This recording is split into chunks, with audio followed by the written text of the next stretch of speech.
How to log into Merrill Edge on website. To access your investment account on Merrill Edge, you can follow these steps on a computer or a phone browser. So let's get started. So you can either go to the official site for Merrill.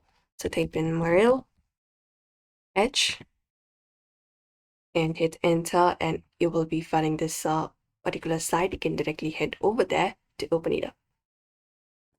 After that, within the space, we can directly look at for the top right corner. If you want to log in, look at the login option, or directly within the page, we can find a section for login details, where we can enter up our login details and sign in. So in this box, we just need to enter up our user ID that we have, and right below it, we need to enter up a password. So enter up your password. You can also save up your user ID if you want, and you can select where you would like to go. You can select your summary, account holdings, trade, stocks, balances, portfolio story, etc. And basically look out for this option called login and confirm it up. And you might be asked for security verification. You can enter a verification code or confirm via phone, email, and authentication. And once logged in, you can just go over it and access your account. And that is it. Usually this is how you should be able to do it. So we hope this video was helpful. Give this video a like and subscribe for more.